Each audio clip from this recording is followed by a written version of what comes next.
Magdalena Montserrat Pérez Marín, magistrada presidenta sustituta del Poder Judicial de Michoacán y titular de la Quinta Sala Civil del Supremo Tribunal de Justicia.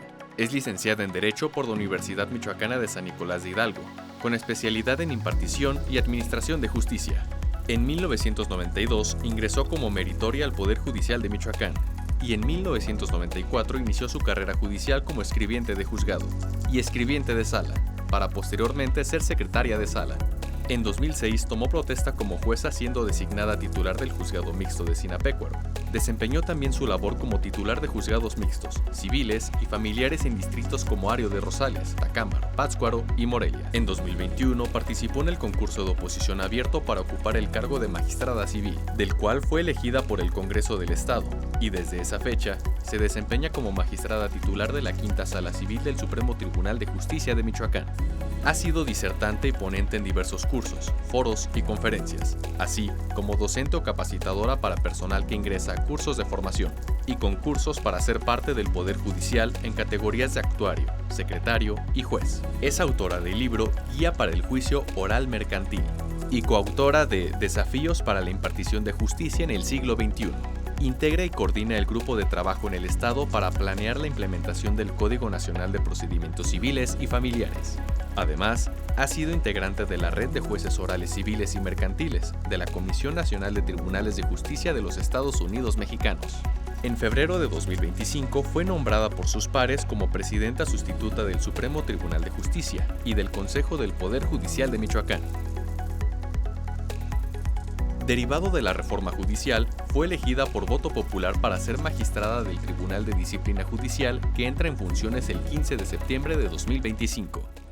Bienvenidos al Arte de lo Bueno y lo Justo. Mi nombre es Astrid del Ángel y como ya lo escuchó, nuestra invitada de hoy es Magdalena Montserrat Pérez Marín. Ella es la magistrada presidenta sustituta del Poder Judicial del Estado de Michoacán y también la titular de la Quinta Sala Civil del Supremo Tribunal de Justicia. Bienvenida, magistrada, a este programa donde, nos interesa conocer el trabajo que realizan, cómo lo realizan también. Gracias, un gusto estar aquí con ustedes y con la ciudadanía que nos escucha. Claro que sí. Acabe recordar que esta es una producción del Sistema Michoacano de Radio y Televisión y el Poder Judicial del Estado de Michoacán, que unimos esfuerzos justamente para explicar todos estos temas que nos interesan y el divorcio, uno muy importante. Así es. Y la idea es platicar esta tarde un poco del divorcio, un tema que la palabra se nos hace muy familiar, pero a veces no conocemos todo el proceso que conlleva. Es la idea, platicar un poco de este tema tan interesante. Legalmente, ¿qué es el divorcio? Porque como usted dice, comúnmente lo utilizamos y ya hasta fiestas hay también para celebrar el divorcio. Claro. Pero legalmente, ¿en qué consiste? Claro. Legalmente lo podríamos conceptuar como el acto en virtud del cual las personas adquieren libertad para contraer nuevo matrimonio. Cuando contraen matrimonio adquieren derechos y obligaciones. Cuando ese vínculo se disuelve, también se adquieren derechos y obligaciones. Se pueden, digamos que, englobar en tres, con relación a los cónyuges, las personas, el esposo o esposa, con relación a los bienes y con relación a los hijos menores de edad o con discapacidad. Digamos que serían entre los tres grupos que se puede dar este tipo de derechos. ¿De cuáles podemos hablar? Una persona que se divorcia, podríamos decir, ¿qué derechos tengo si me voy a divorciar? Bueno, podrías tener derecho a una pensión alimenticia, podrías tener derecho hasta el 50% de los bienes de tu pareja, de tu esposo, de tu esposa, y podrías tener derecho al uso del domicilio conyugal. Podrías tener, si eres una persona violentada, derecho a asistencia jurídica gratuita. Okay. Digamos, entre los derechos que podremos tener. ¿Cuánto tiempo tiene que haber estado casada una persona, una pareja, para solicitar un divorcio? En otras legislaciones o en otros momentos, la legislación familiar preveía que para poder solicitar el divorcio debías haber estado casado 1 año. Pero ya la Suprema Corte declaró inconstitucional esas disposiciones y dice, no, es que no hay que esperar 1 año de que se celebró el matrimonio para que tú puedas pedir el divorcio. Esto atiende al derecho humano al libre desarrollo de la personalidad. O sea, no te pueden obligar a esperar 1 año después de que se celebró el matrimonio para que tú puedas divorciarte. Y también antes ocurría esto de que se dictaba la sentencia de divorcio y así como una condena, ¿no? Y no puedes volver a contraer nupcias hasta que haya transcurrido un año. Y también hay el mismo pronunciamiento, ¿no? La misma razón.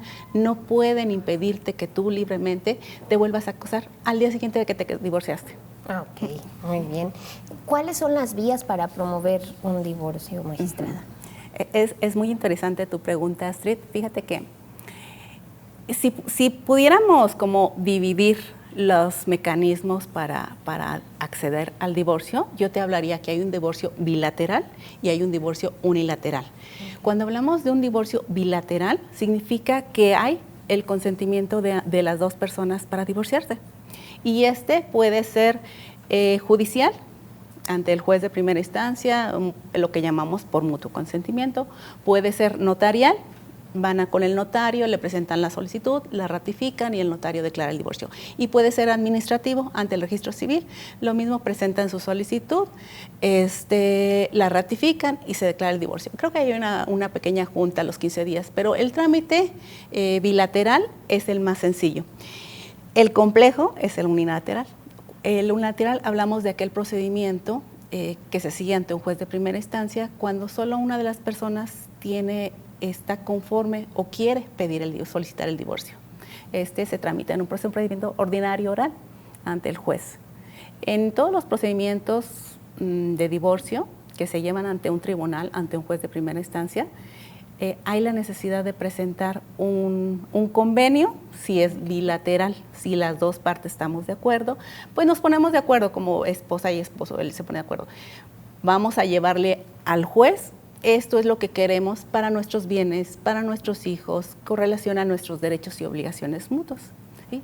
En el divorcio unilateral, donde es solo una persona quien lo solicita, le va a llevar al juez una propuesta de convenio con relación a sus mismos temas: hijos, bienes y nuestros derechos como parejas. Los tiempos de un divorcio unilateral o bilateral me imagino que son distintos también. Sí, como te decía, Astrid, el divorcio bilateral, el que podemos pedirle al juez por mutuo consentimiento, al oficial del registro civil o a un notario, pues es muy breve. El trámite es muy sencillo, porque nada más le presento la solicitud, la ratifico y se hace la declaración y lo demás es administrativo.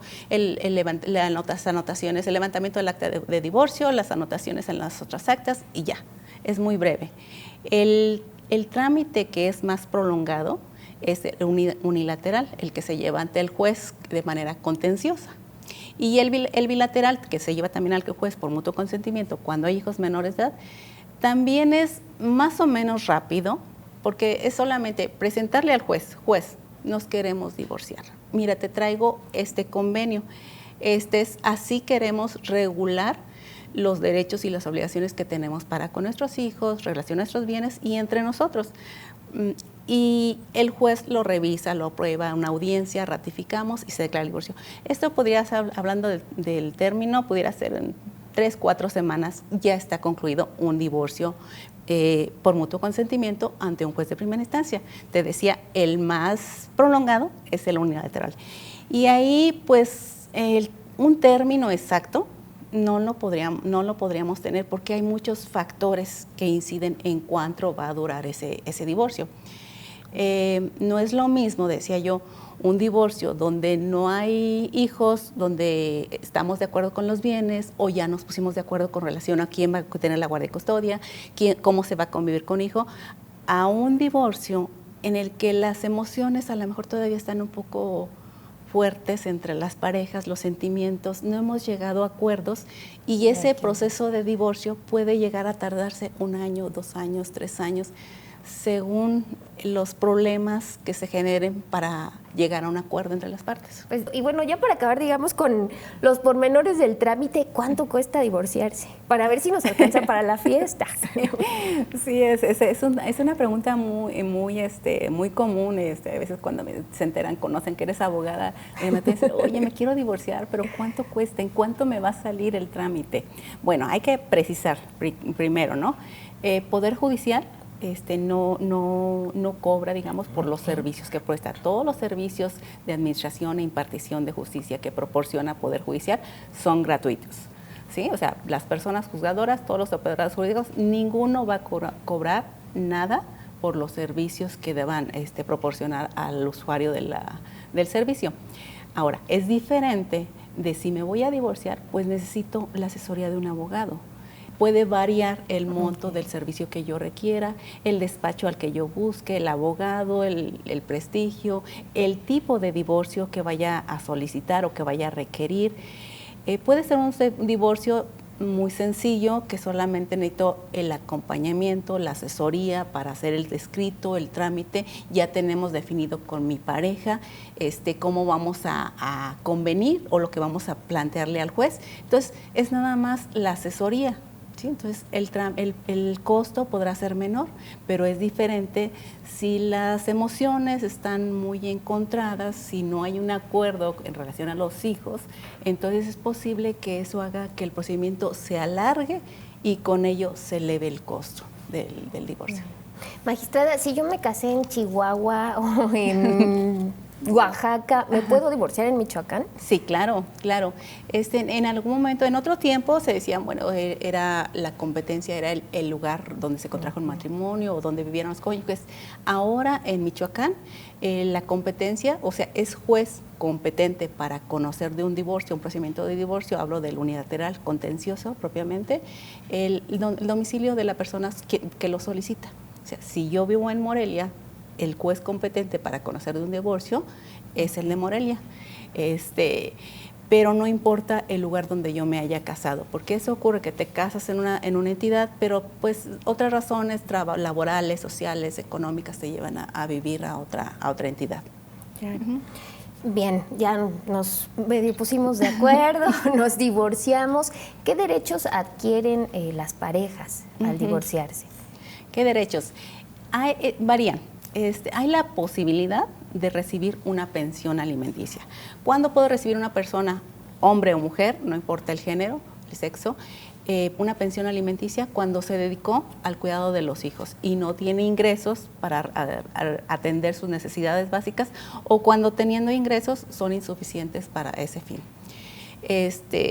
Puede tener derecho hasta el 50% de los bienes que se adquirieron durante el matrimonio por el trabajo de uno de los cónyuges. Con la misma salvedad, si se dedicó al cuidado de los hijos. Son los derechos fundamentales que se generan con motivo del divorcio. Hay que recordar que el derecho familiar se da, digamos, el derecho alimentario, que se genera por razón del parentesco, padre, hijos, madre, hijos, hermanas, abuelos, tíos, etcétera, ¿no? Cuando entre los cónyuges, el título para pedirse alimentos mutuamente lo es el matrimonio. Cuando una persona contrae matrimonio, se convierte, digamos, en deudor y acreedor recíprocamente de otro para recibir alimentos. Cuando se decreta el divorcio, desaparece ese título, el matrimonio, pero nace una nueva obligación derivada del divorcio, y no es siempre, no es en todos los casos, dependiendo de las circunstancias particulares del caso. Esto pretende un poco de una justicia redistributiva, de que la persona que en su proyecto, en su plan de vida, no estaba el divorcio, cambiar de su situación de casada, divorciada, no quede en una situación de desventaja, de vulnerabilidad, de compensar además a quien se dedicó al cuidado del hogar y de los hijos. Si yo además de dedicarme al cuidado de los hijos, pues a lo mejor sí trabajaba y sí tenía algún ingreso, ¿se anula este derecho? No se anula el derecho. Lo que se pondera es la preponderancia. Porque puede ser que algunas personas no se estuvieron casadas 20 años, 15 años, pero de ese tiempo solamente algún año, 2 años o en por trabajos por medio tiempo eventuales realizaban actividades remuneradas. O sea, lo que se pondera es que haya preponderancia. Mayoritariamente yo me dediqué al cuidado del hogar o de los hijos y estoy en una situación de necesidad. Necesito que se me compense esa dedicación al cuidado del hogar y de los hijos. Muy bien.